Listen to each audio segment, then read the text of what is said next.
Well, good morning, or for some others, good afternoon or good evening.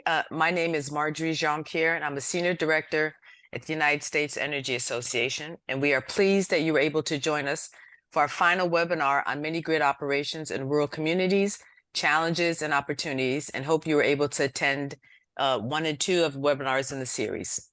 This program is part of the Advancing Modern Power Through Utility Partnerships, AmpUp program, managed by the U.S. Energy Association and financed by the U.S. Agency for International Development.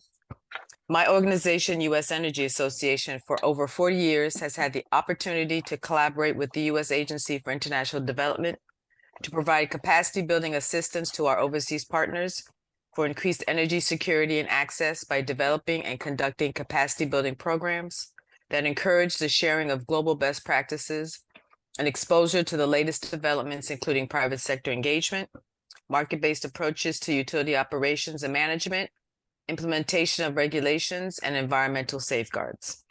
The U.S. Energy Association, in collaboration with a consortium of highly skilled professionals, will be managing an initiative with USAID called the Advancing Modern Power Through Utility Partnerships, otherwise known as AmpUp. The consortium is comprised of Arizona State University, MK Advisors, NRECA International, and Segura Consulting. AmpUp was developed to introduce an innovative performance improvement model centered around peer-to-peer relationships and strong practitioner and stakeholder networks. This program is funded and supported by the U.S. Agency for International Development, Bureau for Resilience, Environment, and Food Security.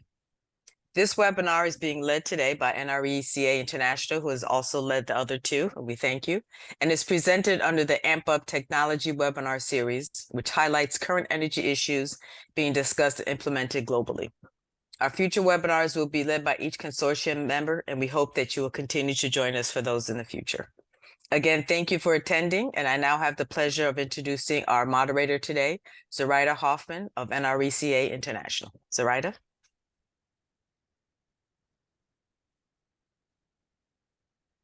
Zoraida, you're on mute. You know, I've only done this 100 times. My apologies. Thank you, Marjorie. Welcome, everyone. My name is Zoraida Hoffman, and I will be your moderator today. And on behalf of NRECA International, welcome to our final discussion titled It's a Business, the third and final session of the webinar series on the challenges and opportunities to operate mini-grids in rural communities. Before we begin, a few housekeeping items. There will be an opportunity to ask our panelists questions in the last 20 to 30 minutes of our discussion. Please use the Q&A option at the bottom of your screen, not the chat box, the Q&A option, and we'll do our best to respond to as many questions as possible. And this webinar is also being recorded and will be available on the USEA website in the coming week or so. So we started this webinar series about a month ago with a discussion on what it takes to operate a mini-grid and keep the lights on for the communities they serve.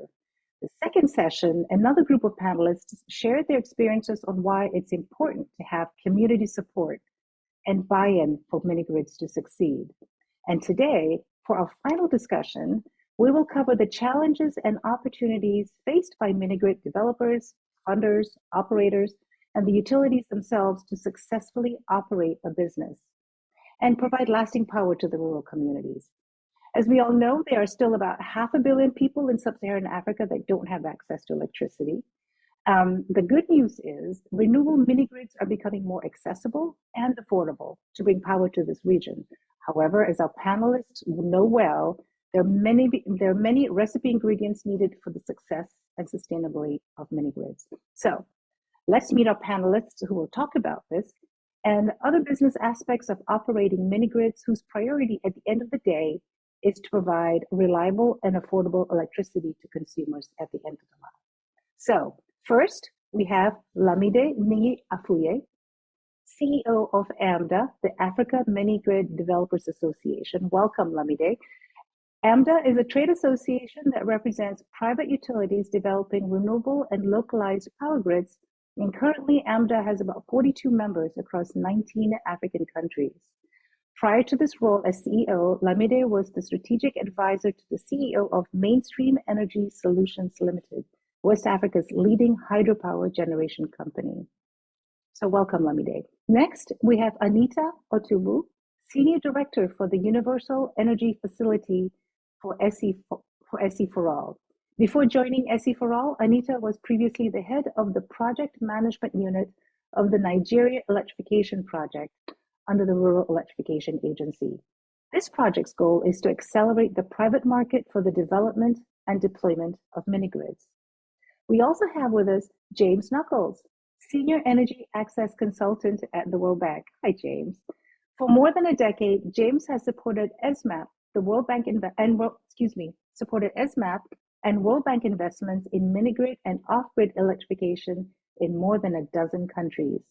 He is the co-author and lead editor of the 2022 World Bank Handbook on Mini-Grids, titled, thank you, Mini-Grids for Half a Billion People, and co-author of the 2014 World Bank book on small power producers called From the Bottom Up. We're going to hear more about this during our conversation. And Charles, I'm very happy to introduce him, Charles Matovu, the General Manager of the Kigegwa Rural Electricity Cooperative Society, or CREX, an electric co-op in Uganda. Charles, could you turn on your camera for just a moment?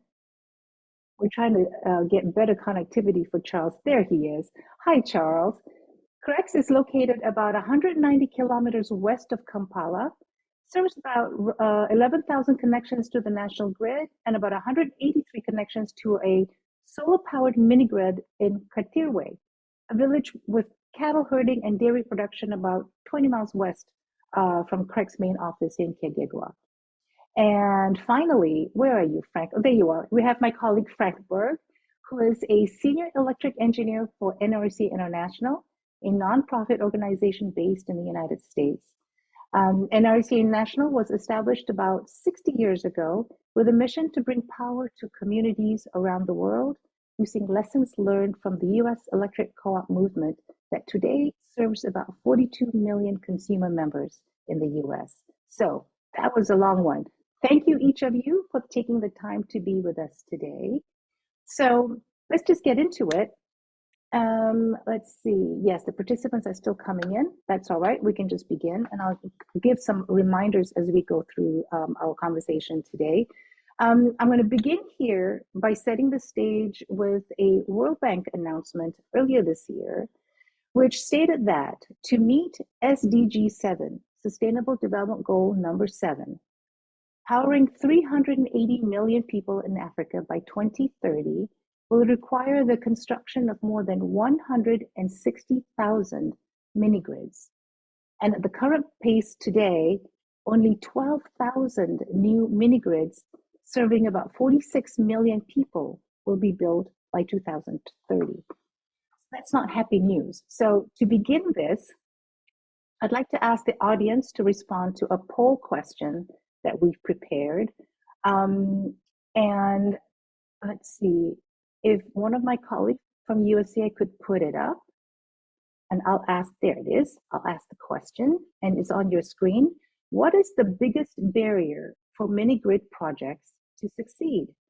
Is it insufficient financial reserves, poor design, policies and regulations, imprecise load forecasting, or non-cost reflective tariffs? Again, pick one. And the question again is, what is, in your opinion, is the biggest barrier for mini-grid projects to succeed? So go ahead and make your choices. And I believe when that comes through, we can see the results. And we'll just take a look to see where we are. Oh, and I just see here that the panelists cannot vote on this, so you all cannot participate in this as much as I know you want to, but you'll be able to talk about it, which is great. So will we be able to see the results on screen? Right now we're at almost 80% respondents. Thank you, Peter. I'll give another second and then I'll end the poll. Sure.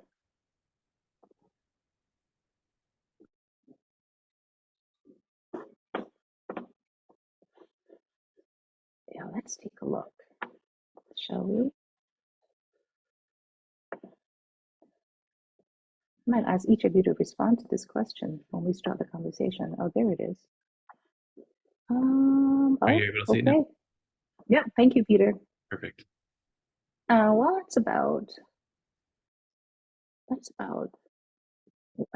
I'm not the expert here, but based on the many conversations I've had with each of you, this seems to be on target. Yeah, got it. Hang on, I'm going to, just so I'll remember what it says. All right, so let's start, shall we? I see the audience is still rolling in. That's fine. We have a lot to cover today. So James, I'd like to start with you. As you held up that book, you're one of the co-authors of this mini grids for 500 million people, which I found fascinating. Not that I read every word of it. It's filled with, as you know, research-based ingredients, right, of what is needed to successfully establish and sustain mini grids to solve this amazingly huge power problem in Africa. So I'd like for you to get the conversation rolling by sharing with us what you learned from this, and where do you think the industry is right now towards finding the right balance to at the end of the day, establish multitudes of mini grids as successful businesses? Kick us off here, James. Yeah, thanks very much, Zoraida, and it's a pleasure to be here speaking with everyone today. It's great to see so many attendees. It's really exciting that there's a lot of interest in mini grids. We tend to think that it's this like niche within a niche. So when we have a nice event like this and it's well attended, it's great. So you'll see a smile on my face for that. Look, this was the book that I held up, Mini Grids for 500 million people. Get your copy today for free. Was a big undertaking, and I think it's difficult to boil it down, into some sound bites. But let me try, and then we can unpack them, during the course of the discussion and the Q&A. So maybe the first thing to say is that mini grids are not a new phenomenon, right? They've been around for decades. In fact, the very first mini grid was built at the end of the 1800s in New York. That was the very first power system that was interconnected. And since then, mini grids have expanded their geographic footprint to cover all four corners of the planet.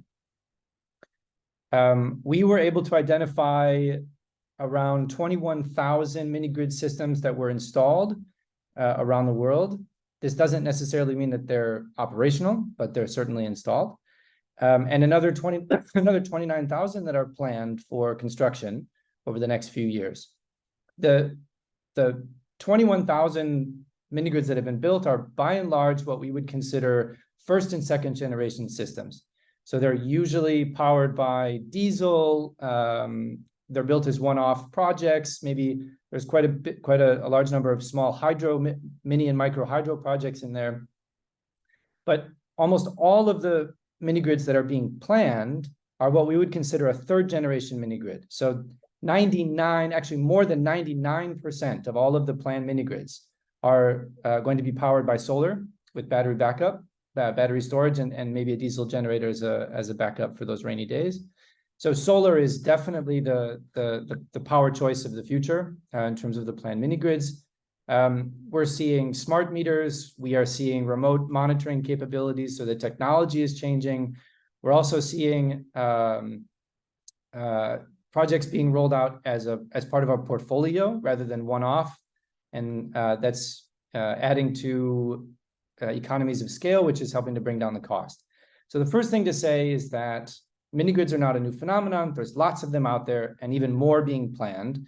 And the ones that are being planned are, these sort of modern mini grids that are being built around the world actually right now today. The second thing to say is about who's building them. So right now, in Africa and in Asia and in Latin America, there's a cohort of private sector companies that are capable and committed to building these high quality renewable energy mini grid systems to provide affordable, reliable electricity. And they're capable of doing this almost at scale. And I say almost at scale because we'll get to this in a second. It's sort of like, a 10, 20, maybe 50 projects at a time, right? But they're still building portfolios of these projects. So there's a cohort of capable private sector companies that are able to do this. And at the same time, I think it's worth saying that utilities, public utilities, are also a part of this market, right? So in Africa, you have KPLC, you have the EEU in Ethiopia, you have Nigelec in Niger, although they have some political challenges, post-coup, but suffice it to say that at least there are some countries where the national utility is also one of the leaders in terms of building these mini grid systems.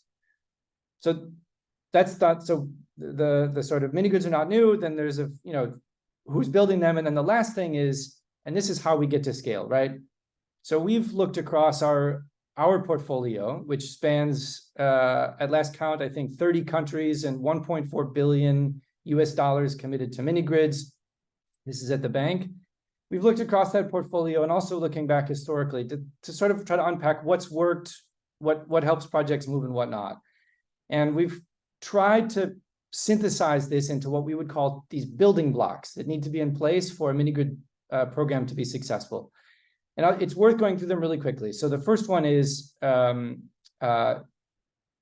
down costs and getting the technology right.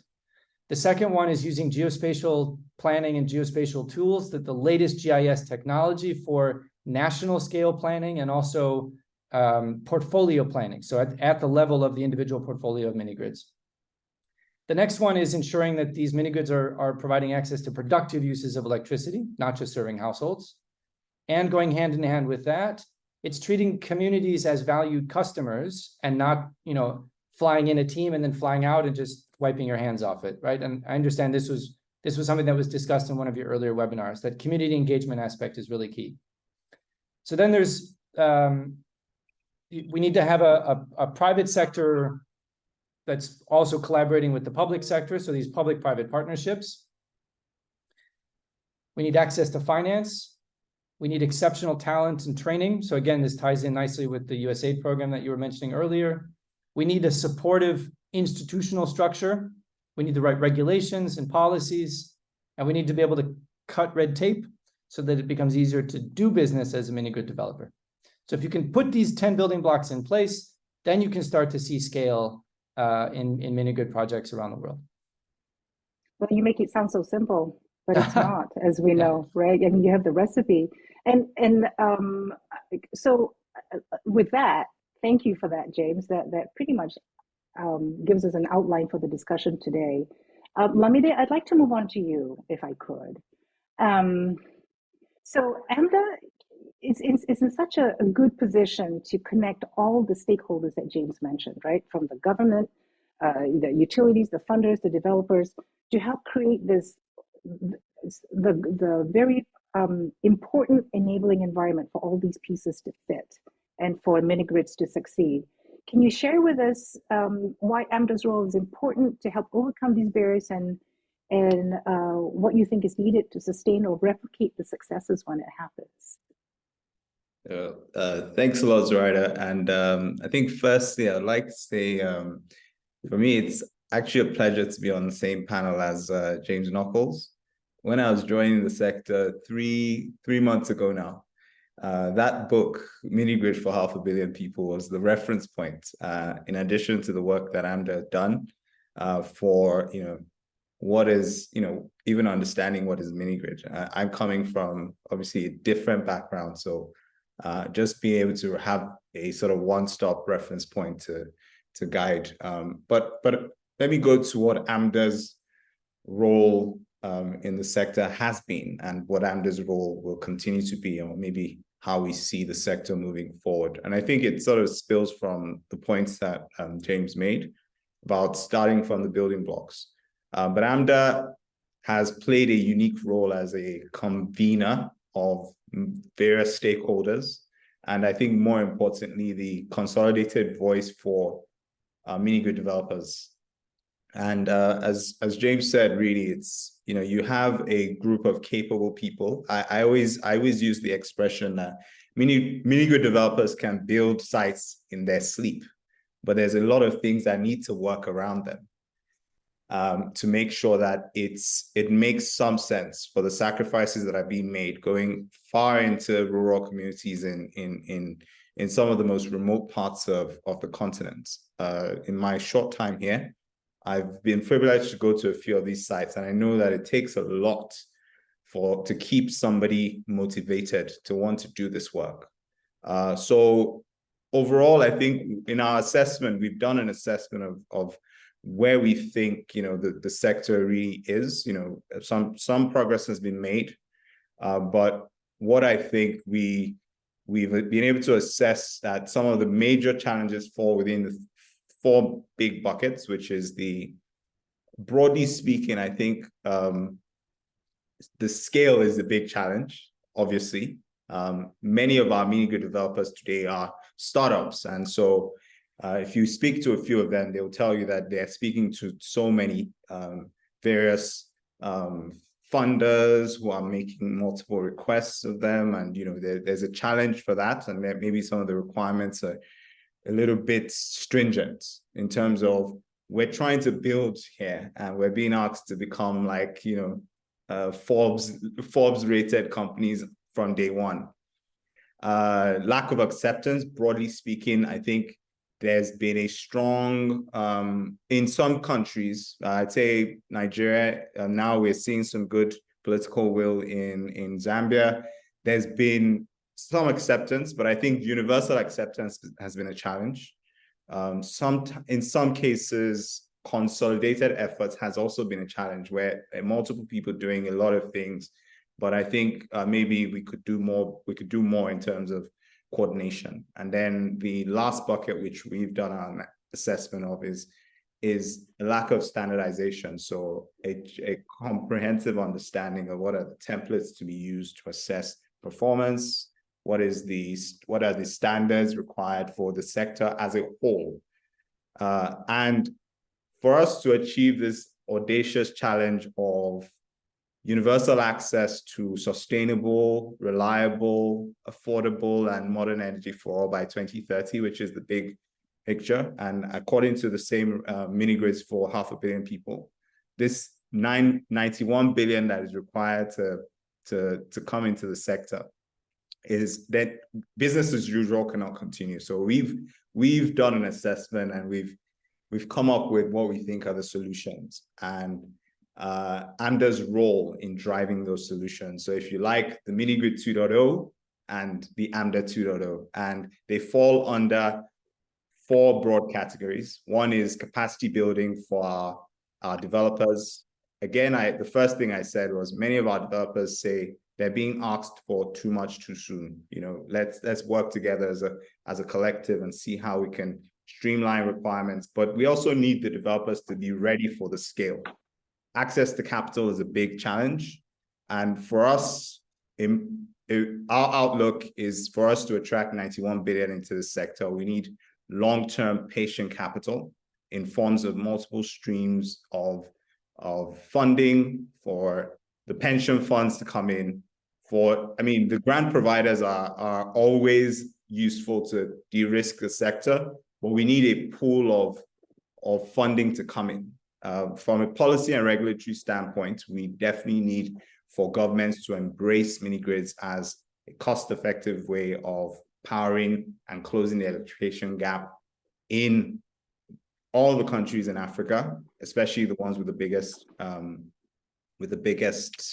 electrification gaps. And finally, before I pass it on to you, is generally speaking, we need more data in the sector. The mini grids for 500 million people is a great starting point, but AMDA's role really will be to drive data going forward, make data accessible to people. We're going to work closely with you, James, to make sure that data is more accessible and the mini grid sector is understood in the same way as other sectors are.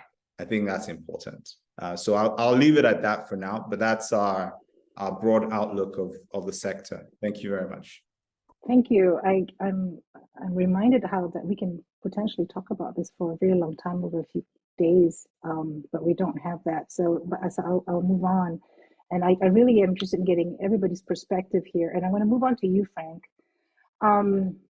So for those of you who don't know, NRECA International is involved in mini grid development from from the early planning stages to with the national strategic electrification planning, the design, construction of distribution systems. And Frank, you've had involvement in all of these aspects, I think. And of course, and also helping to the point of capacity building, right? To help operators build their knowledge capacity on how to operate mini grids well. So in your experience in working with all this at your time at NREC or even before, share with us what your thoughts are on how we can ensure the sustainability of a project. I know we're talking about scale here, and we're involved in, a few projects at a time. But in your knowledge, how do we make sure that they stick around for a long time, that they're sustainable for a long time? Yeah, that's the big question, right? I think there's a humble answer to that question is we need to have a learning orientation, because as James mentioned, these third generation mini grids, many people on this call probably have children older than these mini grids. They're new, and so it's hard to give an answer today of what's going to help these mini grids to stand the test of time when the median age of them is like 4 years old. They're new. So even many of the components haven't even run through their useful life yet. But I would say that given that it's a young population, and given that we have some historical track record and we've worked intimately with these, some of the pitfalls that we've seen are, there's a tension between, a financial model for certain rates of return that would impress a private sector investor, and the subsistence economies in which these systems are being built. Making overly optimistic load growth projections can definitely get projects in trouble in terms of their ability to deliver over the long term on their investments. And also, we find that some of the ways in which these projects are funded, which it's great that these projects are being funded, and I'm excited to hear Anita's remarks specifically on that. But if the projects are funded in a way that front loads money into the capex, we're really trusting the operators to make sure that there's adequate budgeting in the opex. What that means is, is there a reserve account for if a major component fails? Is everything covered under warranty? Are we buying products that are up to the challenge of the last mile? In rural sub-Saharan Africa, which many of the products that are being purpose-built for these remote applications don't have the longevity, history, and track record of the type of product that's being used, in the global north in an urban environment. Those are more robust, but also more expensive. And so, where do we kind of grapple with the right product for the job, and also the right management, for whatever may come in the future? A couple other key points. James mentioned them with his introduction, but recruitment and retention of skilled operations staff. There's also a tension between reaching scale both on a portfolio basis, how many grids can we operate at a time, as well as the individual project size, how large of a grid can we operate. The vast majority of mini grid developers are just operating low voltage, but as those companies make the jump into medium voltage, as recently has been necessary in Sierra Leone and Democratic Republic of Congo and other countries where we have operators for the first time dealing with medium voltage systems, which are way more dangerous to operate, potentially fatal, require years and years of training to be able to do so skillfully. And very few of these organizations are getting the type of training and resources necessary to do so effectively, creating risk, both reputational risk and literally a safety risk, to these young companies in the sector while trying to deliver results under a lot of pressure from their investors and policymakers, et cetera. So I think, and then one other last thing is just the tariffs. So if the regulatory system is supportive of cost reflective tariffs, all of these mini grids have a better chance of succeeding long term. And when there's drastic changes in the regulatory structure that limits, the ability to charge an agreed upon tariff, then it's likely to put the mini grid under a lot of stress and could potentially lead to lack of sustainability. So those are my initial thoughts. Thank you. Thank you, Frank. And this is a good time to bring in Charles. Charles, I know we were having some connectivity or network issues with Charles Matoru from CREX in Uganda. There you are. So I think it's great to have Charles here because he brings the important on the ground perspective to this discussion, right? It's people like him who operates a mini-grid and a utility, and in this case, an electric co-op, to get his views as part of the conversation as well. So can you share with us, Charles, your perspective? And you've heard what James and Lamide and Frank have said, and we'll hear from Anita soon too. Can you share your perspective on what is important for operating a mini grid as a business? Because essentially that's what it is.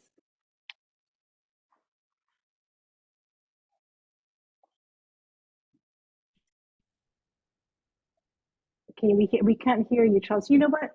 Why don't you turn your camera off again so we can hear your voice? I'm Edbo, and you can hear me well. Thank you so much.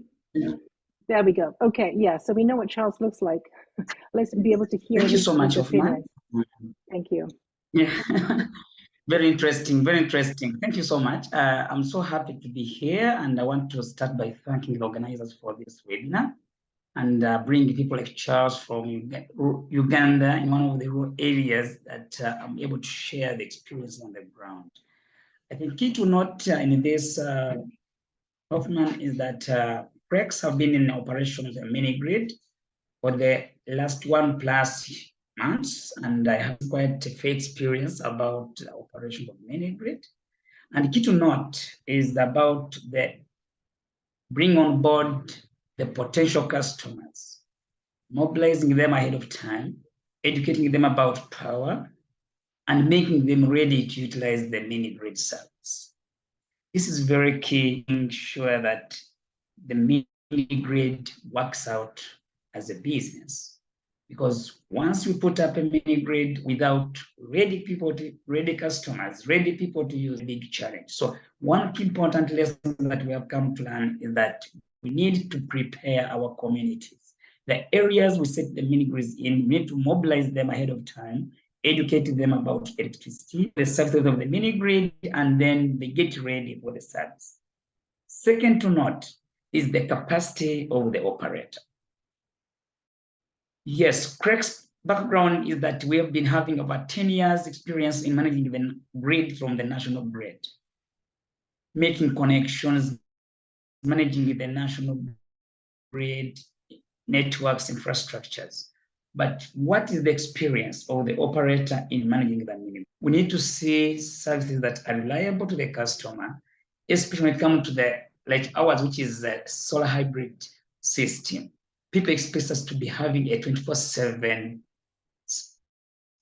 power reliability. So is the operator able, having capacity enough, to make sure that he maintains the mini grid in the right condition to serve their purpose? This is very key in making mini grids really a real business for us as operators. 3, the rate.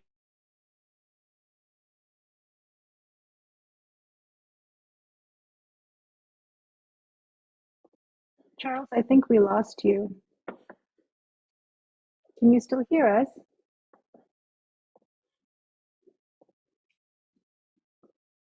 Let's give him a moment. Charles? Okay. Let's all right, here's what I'm going to do. While Charles comes back on again, and of course, during rehearsal, this went fantastically well. I'm going to move on to Anita, if I could, Anita, while we wait for Charles to come back on. And I'll connect with him on the back end just to let him know what's going on. I think each of you, Frank, actually Charles too, have touched on productive uses and why that's super important, because we can't just, I think, oh, here we go. Yes, we can barely hear you. I'm sorry, my network, like is not quite that's well. Quite all right. That's quite all right. Let's do this. Why don't you wrap up the last point I think you were trying to make, and then I'm going to move on to Anita to talk about the next topic, which will also involve you. Yes. Thank you so much. I was going to talk about having the right tools and materials to use in your operations is very critical, and also the availability of service providers to support you in the operations is very important. And lastly, having a favorable enabling tariff that can support you to generate revenue, to manage the day-to-day operations and maintenance of the mini. This helps once it's available to make the business quite real. Thank you so much. Fantastic, thank you. And we'll be able to talk more about this further down the conversation too. So with that, Anita, as I was starting to say, I'd really like to get into the productive uses of electricity part of this conversation about this topic. And I think each one has mentioned the importance of that you can't just go into a community and leave. You know, we have to appreciate the social value of the communities that we go in to help empower. So can you share with us your views and your work and experience about why it's important for the stakeholders like funders and developers and people in this room really to help these communities who receive power learn more about how to use it to increase the revenue stream for their businesses, and if you think that there are gaps in this area that could be improved? Thank you. I think overall, it's important for the sustainability of these mini grids. I think that's a major objective for most, if not all, mini grid developers, to ensure that the mini grids that are being built can be operated for 10 to 15 year, possibly even longer period of time. But this can only be done if you can see a return on your investment, if the business is profitable, if the end users who are consuming the power are able to actually afford to pay and able to pay for the electricity that's being consumed. Now, where the productive use comes into it is with regards to load consumption. If the end users are not consuming that much power, that means minimal revenue, minimal revenue for the mini grid developers. And therefore, it would obviously take a longer time for them to be able to pay back their investors in terms of the finance that's been put into building out these projects. So from two perspectives, it's important for the end user in terms of promoting or empowering them from an economic standpoint, engaging them in economic activities so that they can improve their means of livelihood and ultimately be able to pay for the power that's being consumed. It's also important for the developers because it just means that there's going to be an increase in consumption and therefore more revenue for them. So it works both ways. And it's really important that, especially from an RBF point of view, where we're providing grants, subsidies to these private sector companies to be able to build out projects that are viable or to bridge that viability gap, it's important that we're not just seen to be helping private sector companies sort of fill their pockets, but also to ensure that we're making more of an impact for the end users as well. We're actually changing their lives too. We're helping them with overall development within their communities. So this is really key. However, with regards to who is responsible for, I guess, deploying or rolling out productive use equipment and appliance programs, the question really is whether it should be the responsibility of the mini grid developers or a separate entity.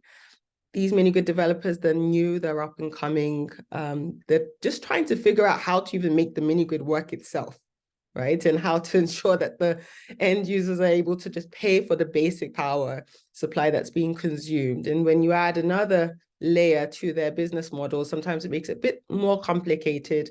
And you find that a number of these companies aren't so willing at this point, to take that on board. So I think there's a role for, I don't know whether it's a development partner, another separate entity to come in, who will roll out these projects, probably working alongside microfinance banks who are willing to take on this risk, because typically the end users probably won't be able to pay for productive use appliances and equipment outright. There would be like a payment structure.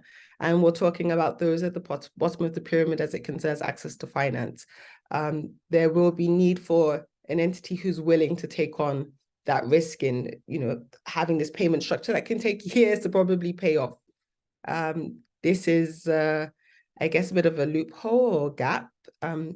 Some programs in the past have tried to roll out productive use equipment and appliances in conjunction with the mini grid programs, but it hasn't always shown real successful results, to be honest with you.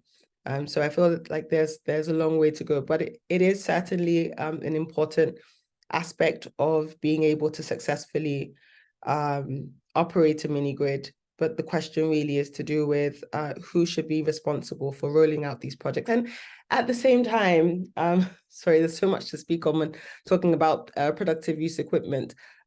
Some of these programs come after the mini grids have been built. And if you haven't factored in some of these loads into the initial design of the mini grid before you build out these mini grids, it can have, you know, a detrimental effect on the operation of these mini grids or the effectiveness of the mini grids. And so, yeah, I don't feel like there's a blueprint, and I feel like there's a work that can be done, you know, across development partners, IFIs, and private sector companies. To figure this out. So what I'd like to do, and you make very good points, and what I'd like to do is Charles, if I could bring you back into here for a second. And Charles and I have talked a number of times over the past year about since and with Frank too, since the completion of the mini grid construction, right, in Katirwe. And we've talked about, Charles and I've talked about the changes in the community as a result of the mini grid.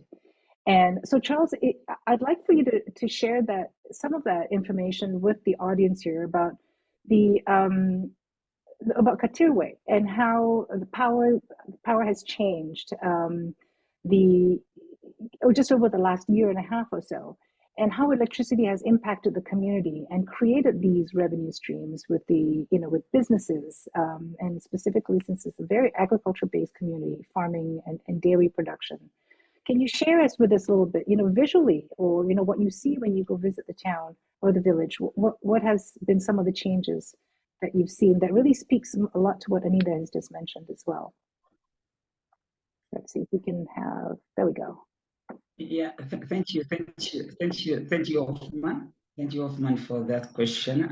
Really, it's very important to share this, and I want to say that there is quite a positive impact that we have so far witnessed within Katirwe community since the time we started giving service. Once we started operating this mini grid, a lot has happened. And remember, as a COP, it's all about people. It's all about people, the socio-economic welfare of our people. Yes, money comes in, but most importantly is the people. How do they live? How is the lifestyle changing? And as we talk now, we are seeing a lot of changes in terms of population growth because of the service in the area. We are seeing basic services like small health facilities, clinics being established in the area because there's a service. Educational facilities, the small few schools around it are utilizing power to give students and their pupils time to do revisions at night. We are seeing youth employment, a number of value additional facilities like maize mills and milk coolers have been brought on board. We are seeing a number of youth being engaged in welding workshops. So a lot has changed. Besides other issues like security of the area, the night security of the area has greatly improved. And this has changed even the value of the land around that area because there is an amenity that is not in any other rural area like Katirwe. So quite a lot mini grid has influenced an improvement in the socio-economic welfare of the people of Katirwe. Thank you, Charles. That's I always think it's maybe quite insightful. Not also again, Zlaida, is that. I'm sorry. Say again. Did you have something you wanted to add? No, I think he's good. Okay. What I was saying was that it's always I find it quite insightful. Yes. Oh, sorry, this crosswire here. Go ahead, Charles. Yeah, I was saying that what is very key to note also in this, however much we're talking about the positive impacts, we have limitations into that, because as the population increases, as the productive use of electricity is getting on board, we have limitations in terms of the load capacity to meet the demand. Like, so many people are out there saying that please let us get us on board to have also access to power. But these mini grids have limitations in terms of capacity. So this is quite another issue that probably we need to discuss and explore further in this kind of discussion webinar. Thank you so much, Slide. Oh, you're welcome. Okay, I'm going to move on because we have a lot of ground to cover. Before I do that, though, I just want to remind the potentially latecomers to the conversation that if you have questions, please put them in the Q&A box. And I already see a bunch of questions have come in, and thank you, James, for responding to some of them. And use that just for the questions, for the panelists. And the chat is if you want to make comments, that's great, but let's keep the questions to the Q&A section. Anyway, moving on. We talked a lot about funding and finance. So I wanted to sort of get into that a little bit. And Lamide, I'm going to start with you for this section if I could. And of course, anybody else, will please, if you want to add into each other's comments, I welcome my panelists to do so. As I said, and even with the poll, that access to finance or capital is seems to be the top of everybody's list. Everything I've read and everybody that has talked to on what it's needed the most to establish mini grids to scale, especially, right? So, Lamide, can you share with us what you would like to see in terms of a successful model in terms of financial structure for these successful mini grids? Thanks a lot, Zoraida. So if I start with what I'd like to see, I think I'll start with maybe the reference points, which is, for us to achieve SDG 7, which is universal access to affordable, reliable, sustainable, and modern energy for all. We need at least 160,000 mini grids built sustainably to power 380 million people. According to the World Bank's report, that means at least 91 billion needs to come into that sector, into the sector. So that's a good starting point. But in what form are we talking about? I think naturally, the grant providers provide the avenue, the initial avenue for the investors to flood in, if you like. And we're still very much a new sector. I know mini grids have been in existence for quite some time, but within Africa, it's still being tested. And so in the ideal mix of capital we would like to see is, first of all, for mini grids to be funded as infrastructure, which means, as Anita said, to serve for over 25 years. So we want to see long-term funding. We want to see funding in terms of equity. We want to see funding in terms of cheaper debt, perhaps local currency funding, because many of these companies, whilst may be highly exposed to foreign exchange on the equipment side, their revenues are in Naira. So naturally, cheap local currency funding will be useful. And when we talk about cheap local currency funding, we're talking about pension fund money, insurance money, climate funding is important. And I would say maybe lastly, carbon credits. If mini grids are being built with renewable energy, it means that they're doing a lot in supporting our climate change efforts, our net zero efforts. So essentially, I think people who are investing in these sustainable means of electrification should be compensated in some form for the work they're doing. So I'll stop there, maybe let other panelists chime in, but that is the dream world. And I think my last point is the vision would be to see mini grid developers starting to list on public stock exchanges, creating a separate maybe board for them to be able to access public money. I think that would be a mid to long-term dream for us as AMDA. Thank you. So before I go on to the next question, I wanted to bring up James or Anita or Frank. Do any of you want to add on to that, or are we good? So I'm gonna put one of you on the spot here. We were talking about tariffs earlier, right? I think a couple of you mentioned this, and from what we've seen is that a lot of these communities, especially those that receive electricity access for the first time through mini grids, and they often cannot afford the tariffs without, and that will cover the full cost of the operations, right? So, and in the US, you know, way back when, 80, 90 years ago, we certainly had help here with loan programs from the government and many different avenues for to cover the cost. But in Africa, what can one of you, perhaps James, I might put you on the spot here. What role does government play to provide capital relief for both, you know, utility developers and also the consumers? Can you chat with us a little bit about that?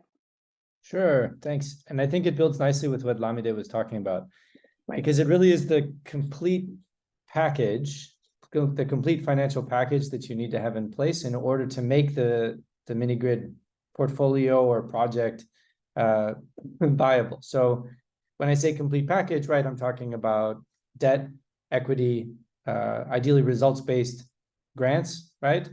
And then often what we're, well, not often, but we're starting to see trickling in are some risk mitigation mechanisms that are able to address, excuse me, we're able to address some of the risks that developers are facing when they're operating in very, very challenging markets. So the role for government in this complete package is, I think, manifold. So on the one hand, having a strong champion, and here, you know, Anita has sat in this chair, right, at REA, but having a strong champion for mini grids in a particular country, a government champion for mini grids in a particular country makes a huge difference, because they can help open doors. They can act as a go-between for developers and different ministries, planning boards, right? Having that champion is really critical. So if you can have a strong institutional setup with a strong champion for mini grids, I mean, that can make a lot of difference. There's also policies and regulations that can make it easier or harder for mini grids to do business and to raise capital, particularly international capital, if they want to go to raise international capital, if they have headquarters outside of the country. Sometimes it's challenging. They have to set up subsidiaries or special purpose vehicles that makes it more challenging to do. It just lengthens the process, right? So there's a role for government in creating an enabling environment for mini grid developers in order to raise capital. And then also directly providing finance, obviously, not obviously, but hopefully results-based finance. So with, you know, working alongside development partners like the World Bank or bilateral partners or African Development Bank or many others, the UEF, right, can REAs and government ministries, can they partner with these development partners to offer a results-based grant program that channels money directly to this, you know, cohort of capable private sector companies that I was talking about, so that they can deliver the services, these necessary services, to the communities in need at a price that's affordable to these, you know, to these communities. When you could put all that together, then you can start to see projects happening and starting to roll out at scale. And so we've seen, you know, Husk Power, Engie, Renewvia, Power Gen, right? There are some mini grid developers who are, you know, it's a long slog, but they're able to try to, you know, work with governments and put this financial package in place in order to build out portfolios of mini grids. Yes, please go ahead, Anita. Oh, here, let Anita go first, and I'll get you, Lamide. So absolutely agree with everything Lamide and James has said. I just wanted to mention with regards to the tariffs in terms of the role that government can play in ensuring that it's affordable for the end user. First of all, it's important that tariffs are cost reflective. So I wouldn't say, oh, there needs to be, you know, a cap per se. However, I think governments have a role to ensure that where grants are being provided, that it's reflected in the calculation of the tariffs, which should ultimately drive down the cost for the end user.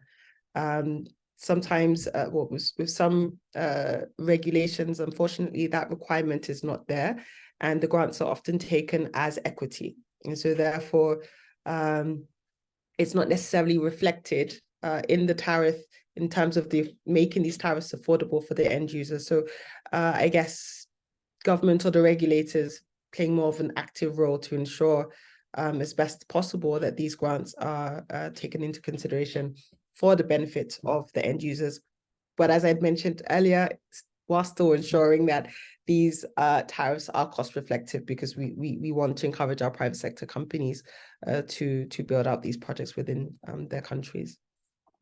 Thank you. And Lamide, you look like you had something else you wanted to add. Yeah, I just wanted to give some sort of practical example of a personal experience I had when I went on a site visit to one of our developers in rural Abuja, which is the capital city of Nigeria. Now, speaking of enabling environment, it goes in multiple forms. You know, it's not just in tax incentives or having a strong rural electrification agency. It's as practical as even building a road. It took us almost 2 hours to get to a place which was ideally maybe a 30-minute journey.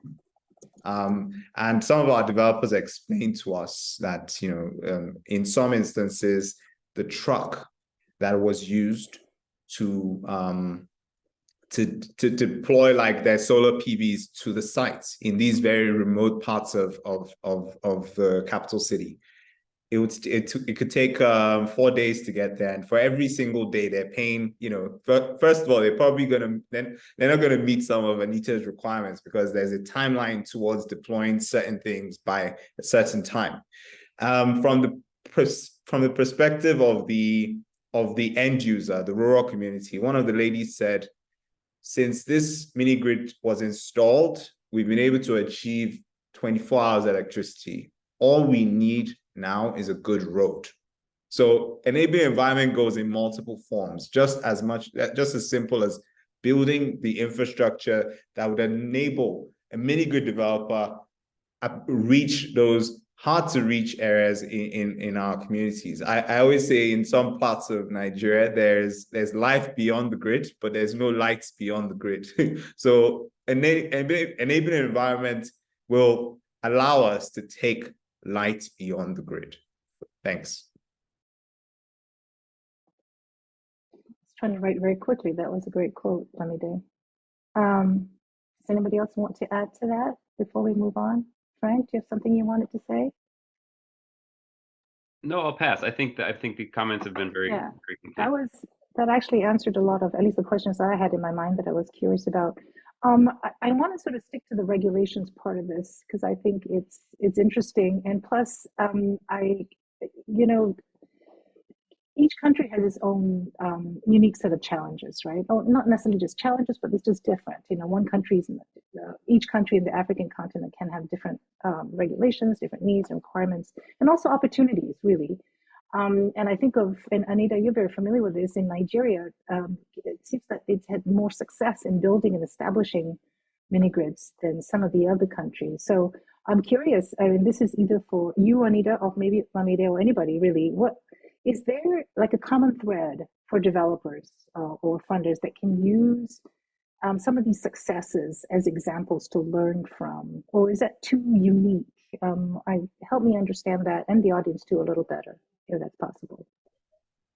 Yeah, thank you for that question. Nigeria does have a really good regulation that promotes private sector investment and participation in the mini grid space, ensuring that should the main utility who has license to operate within that jurisdiction extend to a mini grid community, that mini grid developer should be compensated in one way or the other, whether it's financially or whether it's to do with entering into some sort of arrangement or agreement for an interconnected interconnected mini grid situation where I guess the main grid can utilize the existing infrastructure of the existing mini grid that's there to I guess ensure supply of electricity to those end users. However, it goes beyond, from my own experience, it goes beyond having a regulation in place that addresses these aspects. There's need for the actual regulators themselves or the officials who are responsible for enforcing these regulations, who are responsible for evaluating applications that come in for permits to build out these mini grids, to fully be on board and to understand the urgency of, you know, the sector, and the fact that, yeah, you can't take 12 months to evaluate an application before you give a permit, because sometimes some of these funds, as Lamide had mentioned, I have deadlines with regards to when I can disperse funds. And if I don't disperse it, it goes back to my donors, right? Why the Nigeria Electrification Project, which was funded by the World Bank and the African Development Bank, why it worked so well in Nigeria was because not only were 2 dedicated staff funded to sit in the regulatory office to evaluate these applications and fast track these applications, we also had to develop an online sort of portal for applications to be uploaded from the comfort of one's home or office, you know, to avoid companies having to go physically into the offices of the regulators. That takes time as well. And it helped to easily also track where your application was in the process too, and sort of mount a bit of pressure on the regulator to ensure that deadlines are adhered to as per their regulations and their own sort of manuals that are in place. So yes, it's one thing having a great regulation, it's another thing having the people behind it to ensure that it works. So is the answer for the World Bank to continue funding you know, individuals to sit in regulatory offices to you know, fast track these applications? I wouldn't say that is the answer, because it's just not sustainable. We just need to build capacity. So perhaps more technical assistance funding channeled towards building the capacity of the existing officers within these regulatory within the regulator's office to effectively issue out permits within short timeframes. Thank you for that. Now I see a whole bunch of questions coming in, and I'm mindful of time here. I do want to bring in Charles and Frank back into the conversation here about ownership, and you know, is it important to have local ownership? I mean, in the previous webinar, we talked about community buy-in. And, you know, in the co-op model, of course, the community owns the power that they receive. Charles, you and I talked a little bit about this too, and Frank and I have worked for a bit now on the electric co-op development side of the business, right? But I'd like to hear from Charles, if he could tell us, you know, tying into what everybody has said so far, is, you know, how important it is to have local ownership or investment in these mini grid projects. And in talking about making sure that it can last 20, 25 years, you know, the continuity, when the regulations sometimes require majority owners or investors from for-profit international organizations. You know, there's a huge mix here, and I'd like to hear from somebody on the ground here for a minute. What is your thought behind that, Charles? Yeah, thank you, Zulaida. I think I want to start from the background that CREX is a cooperative society, and we build our strength from the concept of user-owned, user-managed, user-controlled. So it's quite very important to see local community taking charge of their own infrastructures and involvement. This has a lot from our past experiences, both from the mini grid perspective and even from the national grid, where we have had some quite good time of experience, is that once people are brought on board to own and manage their own facility, there is a lot that is coming in. One, there is a limitation in terms of vandalism, because people take charge of protecting, of using their own infrastructure. This is quite different in areas where we see donors leading the infrastructure, the projects. once communities are brought on board, they try to guard against anything that is wrong on the infrastructure. This is quite very important in terms of sustainability because people are owning and are ready to take charge of anything. Two, once that is done, it minimizes the operational cost because people are taking their own interest into the project, into the infrastructure. So the operator, now you get an opportunity of reducing on the cost that you try to inject in terms of maintaining the mini grid. So this is critical, very critical. And once people are part of, they know that the benefit, the return from it still goes back to them. This increases their willingness to use the service of the mini grid. So local ownership in this sense.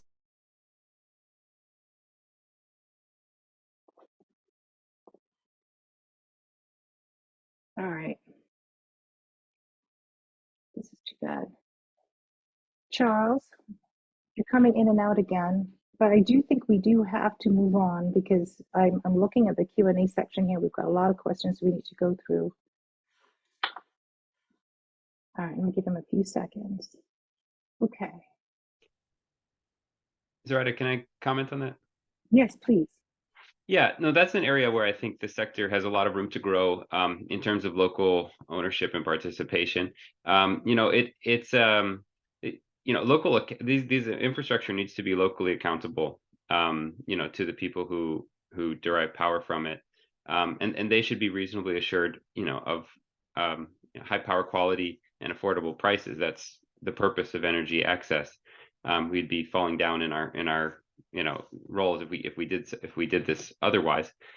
Nevertheless, because of the I think heavy reliance in today's industry on the private sector led mini grid development and deployment, the way to get these systems financed is to have 100% ownership by external entities, and often international entities that you know control, because they're the controlling investor. They become the controlling interest. You know, the mini grid developer may not even be based in the country where the project is being deployed. So this creates, I think, an accountability risk going forward. I'd love to see more local ownership, or even some standard around, you know, a percentage of local ownership of the systems.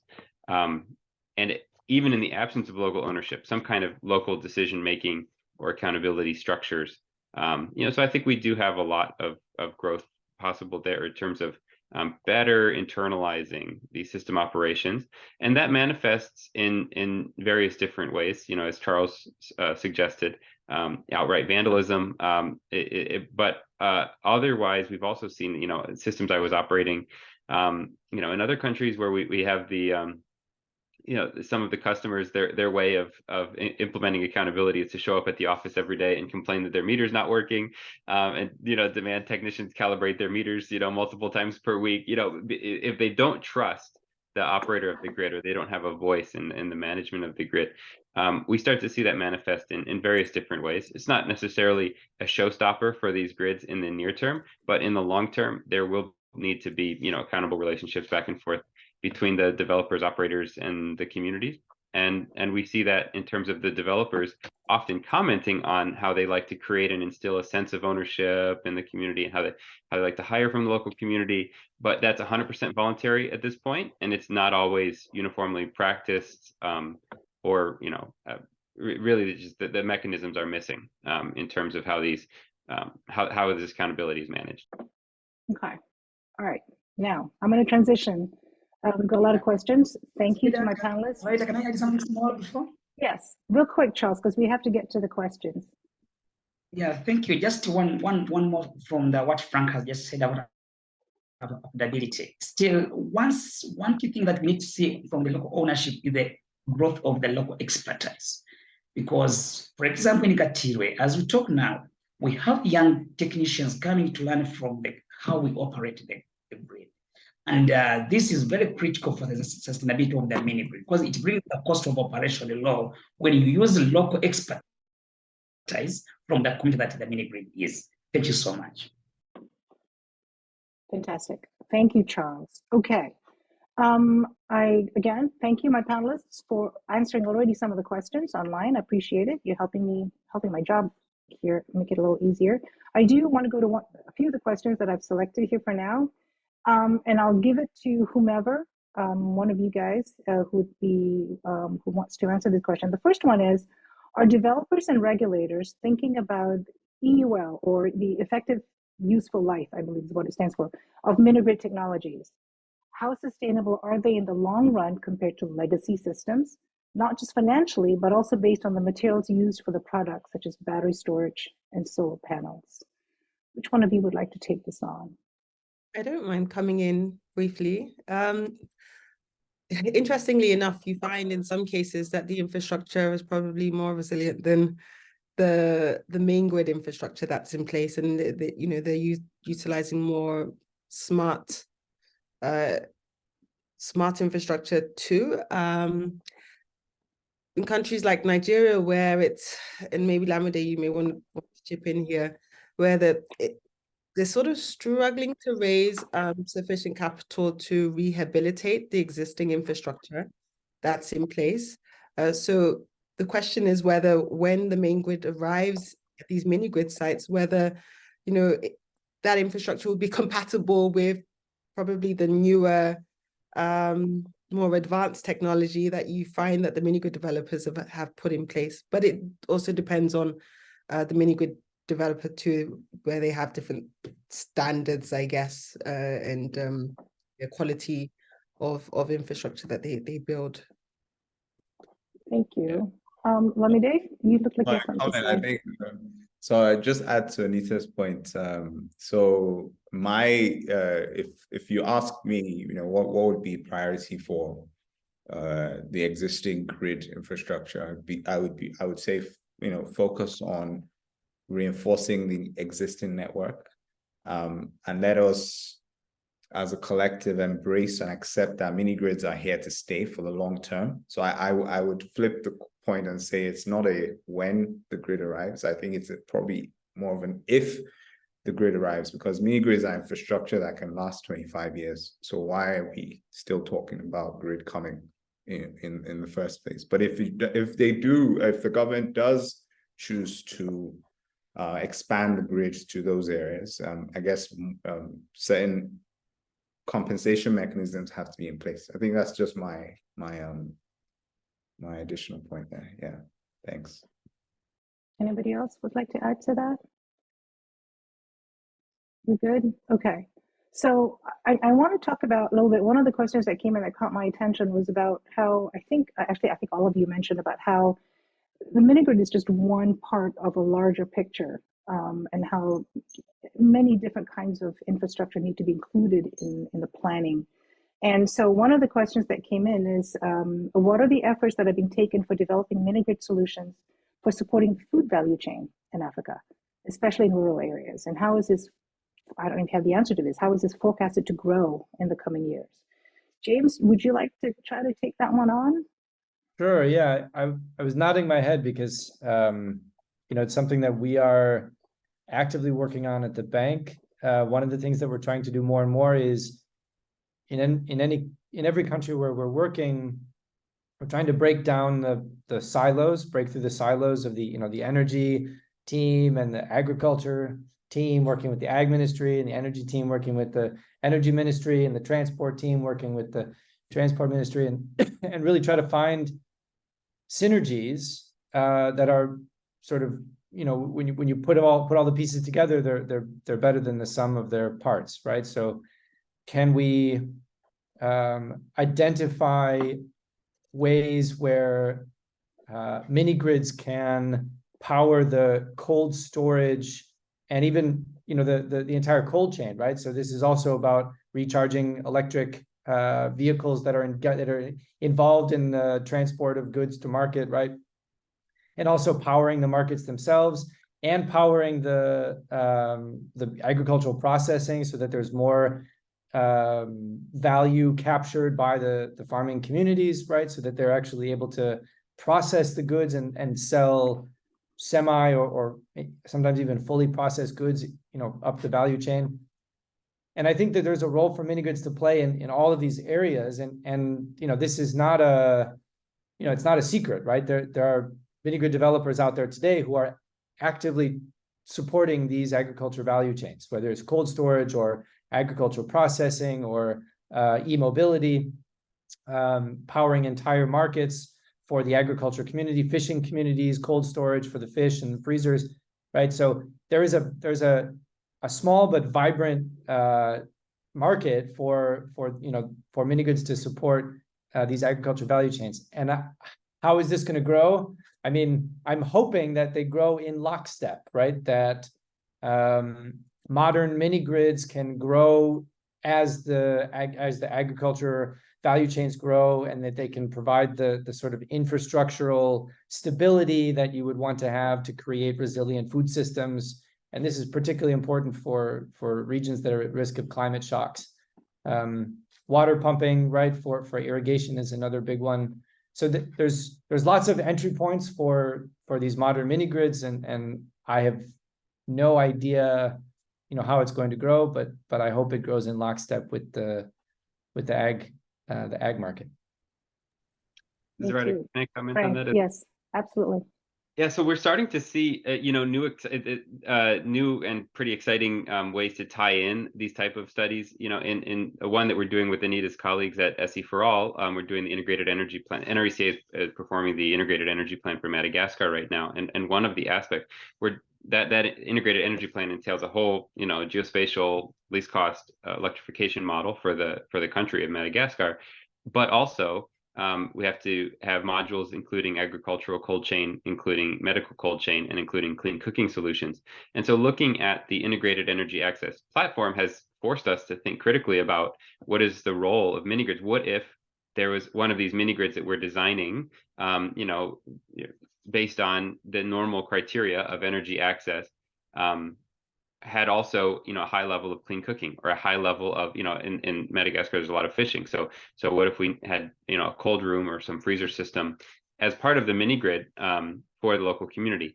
And then there's another question of who finances that. So if the mini grid's being financed through the UEF or the traditional, financing mechanisms, is there enough capital in that for such agricultural cold chain or other agricultural processing needs? Commonly not. And so then there's an opportunity to talk about the programs we mentioned earlier about productive use financing. They're like a revolving loan fund that could be administered by a local microfinance institution rather than burdening the mini grid operator, who already has a pretty thin balance sheet and they're already operating under very heavily regulated tariffs. If you just insert new things like agricultural milling or cold storage rooms, you quickly you would need to increase the tariff to handle those transactional costs, which is commonly forbidden by regulators. So yes, I don't think you could find a mini grid on Earth that doesn't have some interaction with food value chain. Whether that's blending, using a blender to make a smoothie on the side of the road, or freezing fish. But there's that puts pressure on the financial model and on the technical viability of the system if it's not managed properly. Just to add, completely agree with you, Frank. But just to also add the Universal Energy Facility, we do actually provide grant subsidies for standalone systems for productive use. So not necessarily mini grids, but at least systems that have capacity enough to power an appliance or equipment that would be used for agricultural produce, for example. Thank you for that. Anybody else? Is there something you wanted to add before I move on to that? Because this seems to be a pretty interesting one. Okay. No, please carry on. Please carry on. Okay. All right. So let's stick with the funding for a second. And this question, and this, I'm going to try to abbreviate the question. Yeah, we have about 10 minutes. Is in-country subsidies from users served by the main grid an option to fund operating costs of mini grids? And apparently this model is used in some Latin American countries. This would require the main utility or government approval of new mini grids. But it would help in sustainability, contribute to the share of high cost of mini grids among rural and urban users, so as a cost share, and reduce the need for international fund support. So what is the thought here on this? Is this a an option? Yes, Anita. And Lamide, I'll come to you after that. Anita beats you out every time. Sorry, Lamide. I think it's a fantastic idea, and one that, funny enough, I haven't come across, and I'm on these panels all the time speaking about different financial innovative solutions.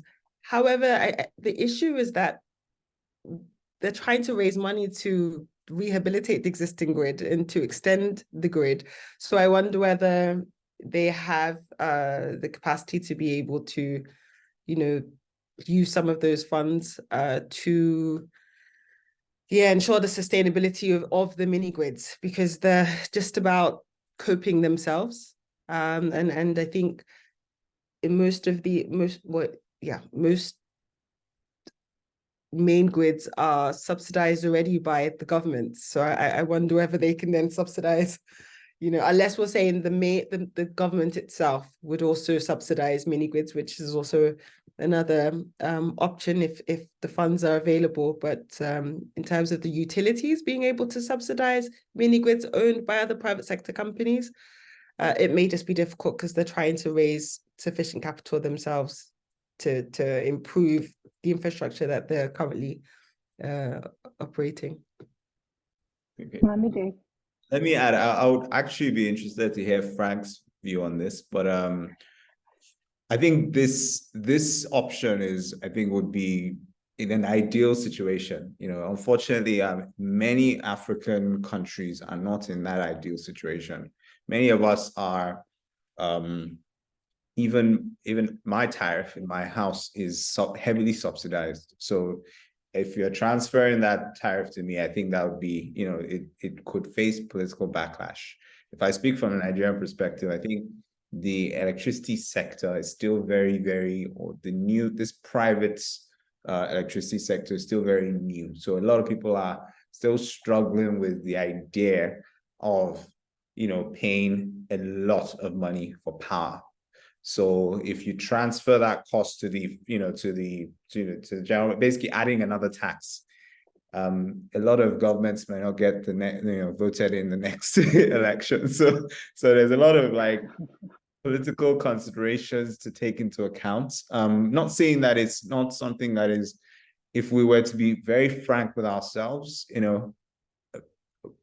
almost like a necessary evil, because in the end of the day, electricity is the responsibility of the government, whether through them doing it themselves, like as in the case of Nijilek, or inviting private sector. So somehow something has to give, I strongly believe that over a period, I think that somehow governments and working with the development world have to come together and sort of agree on the best way that this can work, and I think that is one of many options. So just thought I should chime in there. Thanks. And Frank Lamide said he wants to hear what you have to say. So yeah, well, I think I'll first acknowledge it's a nice idea because there's the concept of like a rural electrification fund that has been implemented at least partially in some West African countries where there is some portion of the revenue collected by the utility is put into a fund that can then be used to extend the grid. However, those funds are first of all they need to actually go to that purpose, and that could be a popular pot of money to use for other purposes in cases of if there's pressure on the energy sector in the country. Additionally, there's an allocation problem in terms of now you have this money, who does it go to, how does it, but also I think there's a misconception perhaps that electric utilities in Africa are profitable, which unfortunately they are not. James and his colleagues have done great work on the quasi-fiscal deficits faced by sub-Saharan African utilities. Out of the 39 utilities in that study, 37 of them are unable to cover their cost of operation. And so for a utility that's not able to reliably collect its tariffs and not able to operate even at a break even in its urban infrastructure, it's very difficult to extend into rural areas without increasing and magnifying those losses, becoming more dependent on kind of bailout funds. It's a bailout away from a blackout. that might not be the right entity to propel rural electrification, just because of the kind of structural dynamics of energy markets in these countries. Another thought that I've recently heard is that inherent in the utility business model is that you may have less profitable operations in rural areas, but that's offset by the more profitable operations in urban areas. So the utilities are cross-subsidizing. If they're applying a constant tariff across the country, even just by virtue of doing that, that urban customers are somehow subsidizing the rural customers. The problem with a mini grid developer is all of their customers are in that rural area, and so the tariff is going to be higher. There's no funds coming in from some profitable urban pocket of the grid to cross-subsidize those operations in rural areas. What if mini grid operators were given some concession area within the national grid in an urban or peri-urban area where revenues would be high relative to the rural area? Well, that's very hard to implement, and I'm not really aware of anyone who's got a serious proposal for that. But that kind of thinking might get us towards the mini grid company having sufficient scale to provide its own, not subsidy, but just provide its own revenue balancing in a diversity of operating environments. But anyways, just a thought. Okay, I'm gonna stop you there. Somebody's gonna talk really fast because this is a big question. It's gonna be the final one. We've got a couple more minutes. Question, and I'm gonna abbreviate, hopefully well. Can there be a third-party layer that provides security against local currency fluctuation? Perhaps domestic finance institutions could play this role in exchange for a long-term equity position in the project itself. You guys have touched on this in bits and pieces throughout this conversation. This would be a great betting on ourselves scenario. More broadly, local finance, third-party underwriting for long-term debt finance.